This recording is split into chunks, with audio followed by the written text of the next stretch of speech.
And it didn't matter whether the person who built the building or the person who owned the building intended for them to be exclusionary. That's irrelevant. Congress said the facilities have to be made equally open to people with disabilities if readily possible. I guess I don't understand why that's not what's happening here. The idea in Section 2 is that we are responding to current day manifestations of past and present decisions that disadvantage minorities and make it so that they don't have equal access to the voting system, right? They're disabled. In fact, all right, I thought that was a different clip. I thought I had an extended version of that. But yeah, look now. So let's use liberal logic here. Going back to earlier in the show where a black woman said that black women can't be racist. So she just compared, and I'm supposed to shut up and listen. A black woman's talking. I'm using y'all's logic, not mine. I was told, shut up, a black woman's talking, and a black woman can't be a racist. So black woman just said that being black is the same thing as being disabled. So being black is a mental disability. Or is it a physical disability? Which one is it? Either way, it's a disability, according to Ketanji Brown Jackson, a verified, authentically black woman. I mean, she's got she's got 3 vowels in her first name. That's close enough. So, authentically black woman.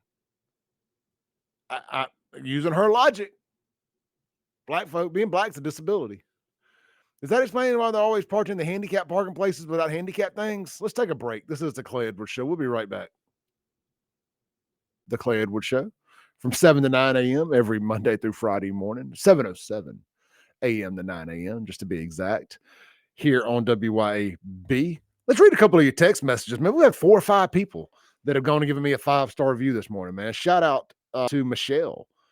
Thank you. I don't know everybody else's names that have sent me that, so thank y'all. Either way, y'all got the promo code to get you a 50% off shirt, man. So that's cool, man. Thank y'all so much. Let's see here. Somebody had texted in just a little earlier, and it was a little off topic, but I want to read it anyway. It said, off subject. Shout out to Bill. Thank you, Bill. Off subject, but what happened to the guy in North Mississippi there at Delta State that was found hanging from a tree? That just seemed to go away overnight. I said, yeah, well, it was suicide. And it was not the lynching that they insisted that it was. And then, to me, that just encapsulates exactly what's going on around here. And again, vindicates what I say on this radio show every morning.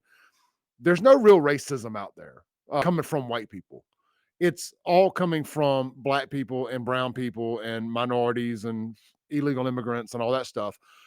There's no real racism. So they try to create racism where there is none. They try to take that young man's unfortunate, sad suicide and politicize it and profitize off of it.